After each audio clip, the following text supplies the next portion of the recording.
why do small law firm owners think they can pay CLPs 3,000 rand a month? You know, black people having expropriated this word of godparents. I want to godparents in the black community. Like, why is it taboo to talk about salaries, like how much you earn? Hi you guys, I hope you guys are doing well. I am doing a second episode of Why Do. I know it's been a while. I did the first one in October last year. If you haven't seen it, just so that you get or understand what the concept is about, but you'll see very soon that here we just rant about things that we don't understand, right? And today I'm very passionate about these why do questions, because wow, they don't make sense. Like, they simply don't make sense. Anyway, let's get into it.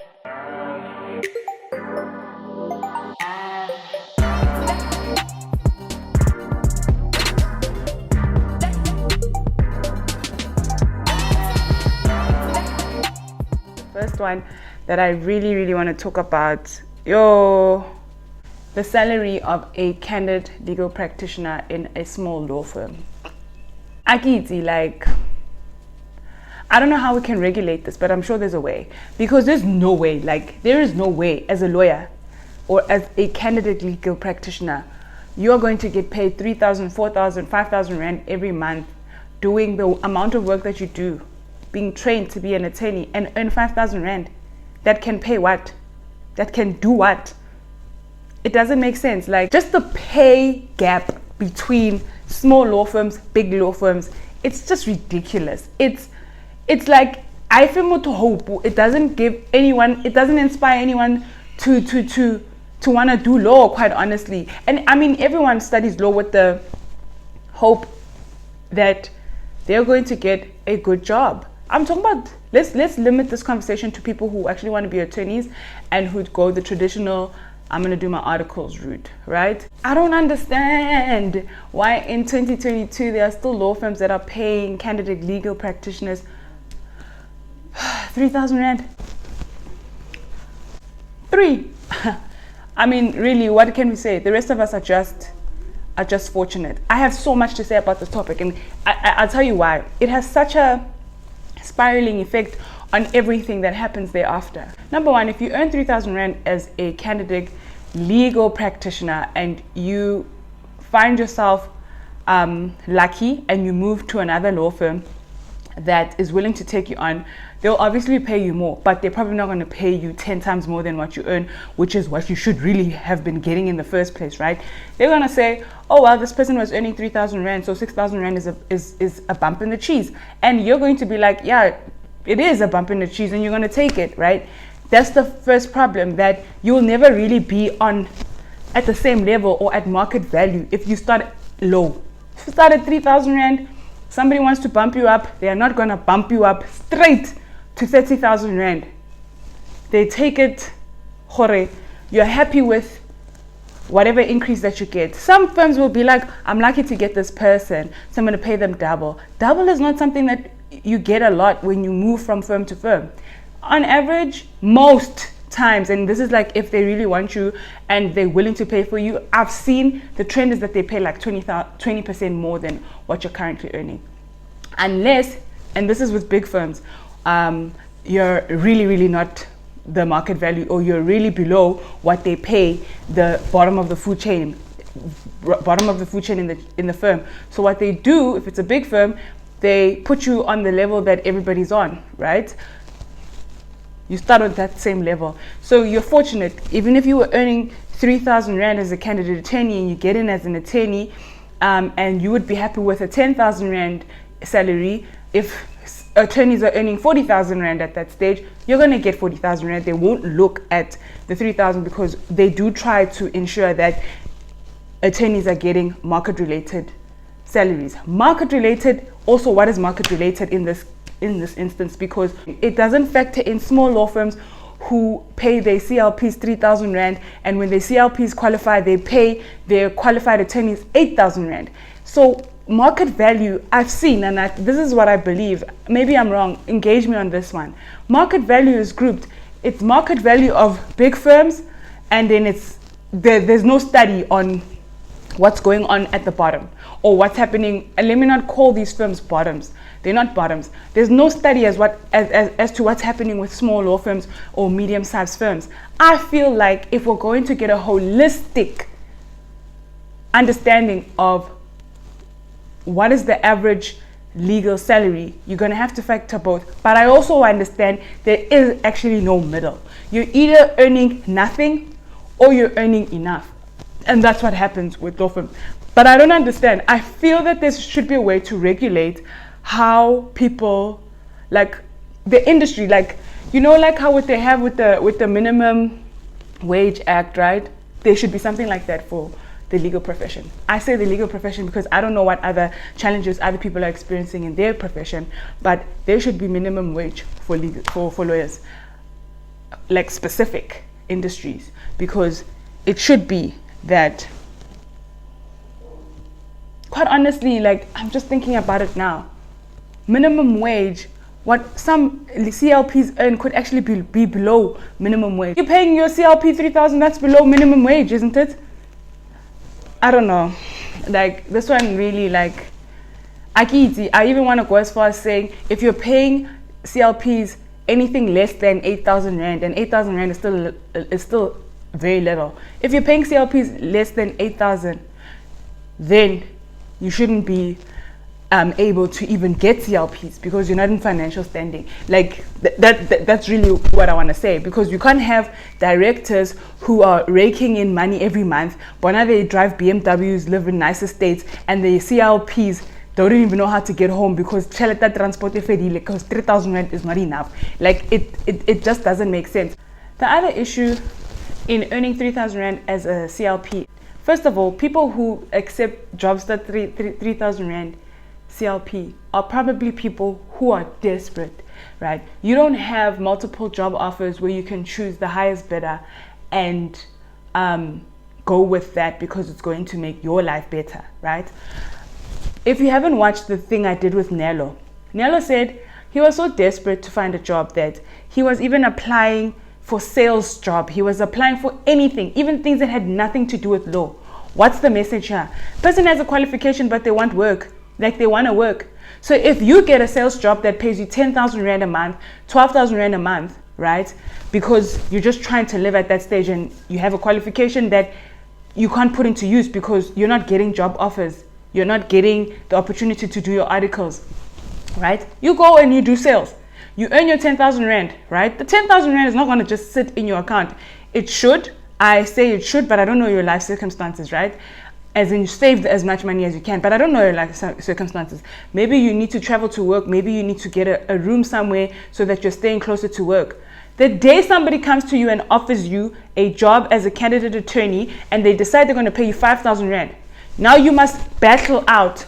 Am I going to, the reality is now you must battle out, am I going to take up this candidate legal practitioner job because I must be an attorney at some point, even though it's going to pay me half of what I was earning as a sales agent, or am I going to continue being a sales agent because it pays me more and hope one day somebody comes and pays me what I need to earn as a CLP? It doesn't work. And can I tell you, those opportunities are few and far. Very few people are fortunate enough to have sales jobs now. Tomorrow get a job as a candidate legal practitioner that pays them exactly what they were earning in their other jobs or a little bit more. Because you find that these jobs actually pay more than what candidate legal practitioners pay. So very few opportunities exist for people like that, right? And that's why people, they forsake being an attorney. They say, well, I'm not going to go the articles route. So what do? They say, okay, cool. I then want to go work in government, even though that's not what you wanted to do. You want to be a prosecutor, or you want to do in-house legal. You want to be a legal advisor. You want to do consulting, whatever. You can't do the attorney thing, or the opportunities are not coming for you to be an attorney. So you have to settle for something else that's going to pay you enough, at least money that you can see, even though it's not what you wanted to do with your legal degree. I'm sorry, it doesn't work. Which is why, like, my biggest advice to Okay, it's not my biggest advice. I always have big advices. Sometimes I must just shut up. My advice, and this is only if it applies to you and you can apply this. My advice to people who start working before they obtain their legal qualification is save your money. Save your money, don't rack up debt, don't come up with things that are going to tie you, legal obligations where you got to pay stuff monthly, and because bills need to be paid. When you obtain your legal degree and you're looking for a job within the legal space, you get a law firm that shouldn't be paying you 3,000 rand, but that's what they offer you, and you say, no, I can't, and you continue doing what you're doing because it pays you more, but you have a legal qualification and you should be an attorney practicing law with the big bosses. If you do get a job before that and you have expenses that you have to cover, it's fine, but don't rack up more expenses and don't incur more expenses on yourself, where given an opportunity to practice as a legal, to do your articles, you can't because bills need to be paid. Because at the end of the day, the first prize is for you to be what you studied, to be an attorney, to be a lawyer. And we shouldn't be chasing money. We should be chasing our experience in our careers. That's my advice. Anyway, the second one is about salaries as well. Like, why is it taboo to talk about salaries? Like how much you earn. The discussion about salaries, okay, fine. Let me qualify what I'm saying. This thing of posting payslips on Twitter, I can tell, like, for what? Yeah. There'll be a thread that says, post your payslip. Why? I don't understand. But that's not the chat. That's not the chat. Because I do believe in disclosing how much you earn.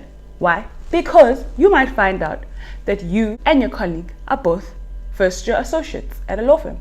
And both you and your colleague have the same qualification. Both you and your colleague do the same thing. But your colleague earns 5,000 rand more than you. How do you justify it? Same qualification, same role at work, same output. Why is the other person earning 5,000 rand more than I am? The discussion about salaries and that encouragement, moving towards talking about salaries, I believe in it. I don't want to lie to anyone. I don't want to lie to anyone. We must discuss salaries, especially at work, not on the streets. I don't understand what it does for anyone. My neighbor does not need to know how much I earn at work, honestly. But the girl who sits next to my office, if she comes and says, how much are you earning? I'm going to tell you. In the past 4 years even, I realized that there's pay disparities in the workforce amongst people who have the jobs, the same job title, same qualification, same job responsibilities and output, but people are getting paid differently. I have realized that. And you know what? If you tell me how much you earn and I see that I earn less, it's up to me then to do something about it. It happened to me before. When I went and I asked and I was like, how come mukete ohola bukana? And then now I've got more years of experience. Even now I did this, I did these exams, whatever. What's going on? And then the explanation they gave me didn't make sense. So I mean, I was like, at least I asked, and that conversation, maybe it made them uncomfortable. I don't know, but it was necessary for me to even ask because I just wanted to understand what's going on. One thing I wasn't going to do is just be like, clearly I have more experience and my qualifications on paper are more than this other person, but they're not paying me a lot. I'm not upset at people who get paid more. It's not their fault. Let's not fight them. You can't fight that. But if somebody asks you how much are you earning, I don't see why you can't tell them this is how much I earn. You guys work at the same place. You're probably in the same position. And even if you're not, that person is probably going to get there one day or they've passed. So it doesn't matter. All it does is expose whether or not you're on the same level with everybody else or whether you're being underpaid for whatever reason. And if you are being underpaid, then you then have the necessary information to go find out from HR or whoever is the kind of whoever. You see, that's why I don't want you here. Go find, because you distract me, because now I'm thinking he's thinking my English doesn't make sense. You see, then you must go to the room. It gives you the necessary information and a starter for you to go to the necessary person and ask. It's not funny. And ask, Hore, why is it that you're being paid less than everybody else? You know. So I rate talking about salaries at work. Like I say, in the past, this is something that's come up and a lot was revealed. And I don't want to get into it. But talk about salaries at work. Just talk about it, because you realize, Guti, there's some sort of discrimination. Not all places, and some places have reason. For example, sometimes they'll tell you that everybody starts on the same level, but depending on your input, your output, and how much you make generally, you know, how hard you work, you might get a higher increase when it comes to salary adjustments than somebody else. There you can't fight it. You can't. I'm just talking about like where same level. We all start on the same level. We should all be earning the same thing. The third why do, again, has to do with money. Why do teachers get paid so little? This one is personal. It's personal to me because my mom's a teacher, and the things that she goes through at school, for the amount that she earns and for the experience that she has, the years she's been working, there's no way. You have to be a teacher, a mother, a social worker, a psychologist, a caregiver. Hey, like, your job doesn't end with being an educator. You do way more than that, and those people don't get paid. Everyone's fighting for head of department or to be a principal in the school. There can only be one principal in a school of 2,000 students. It makes no sense. Just pay people enough, because it's almost like working for a company, right? Where there's only one CEO. There can only be, you know, one vice president, or maybe only 2 senior managers or whatever. The positions at the top that make you good money are few, and everybody else at the bottom lives off peanuts. Do better for our government employees. Some government employees make a lot of money. People should be put on par with everybody else in government. To my knowledge, government nurses and teachers are probably the only people who get paid the least within the government sphere. Obviously, if you don't have, you know, a proper qualification and you work as a secretary or the admin clerk, whatever, we're not talking about you. Why do teachers, and let's put nurses in there, get paid so little money? Nurses, even worse. Those people change people's nappies. All the like dirty work that doctors don't do. Don't even pay them half of what doctors make.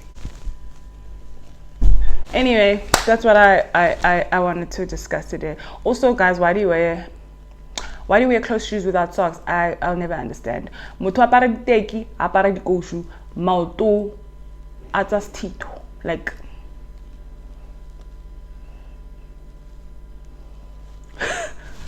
why do you do that? Like, why do you wear closed shoes without socks? The secret socks exist, eh? Secret socks exist. Aparang dikoshu. Please. You know, black people having expropriated this word of godparents. I want to godparents in the black godparents. They don't. Do you even know what a godparent is? I asked some people at work, what's your understanding of a godparent and what is their responsibility? But no, when the parents die, you must take care of the child. I'm like, absolutely not. And I didn't know this. I googled it. I was like, I'm sure that's not what it means, because legally, you do not take over as a guardian of a child who's lost their parents just because somebody said you're the godparent. It has absolutely no legal force. Godparent has no legal force. But right now, black people who are woke, middle class, want to start calling one another godparents to our children. That thing, do you know what it means? Bate. It's for you to take responsibility for the religious views of the child. That's it. So if the parents are not there, or arapele. Do you understand? There's no such thing as being a godparent in a black family. There's no such thing. If the parents die, either the grandmother, the aunt, the uncles, the cousins, the extended family, hey, they will take responsibility for that child. I'm talking about families who, you know, generally keep it together and, you know, you know, blood relation, who are very proud to keep things within the family. I'm not talking about those families where, you know, and this is a sad situation, and we will discuss it one day, that it's a whole drama. And when the parents die, those children just become homeless. I'm not talking about that. I'm talking about those families that will fight and be like, that child. But sometimes they fight for the wrong reasons, right? Sometimes it's because they know that child's going to get an inheritance, and so there's nobody else who's going to. But anyway, that's not the chat. There is no such thing as godparents in the black community. Let us let it go.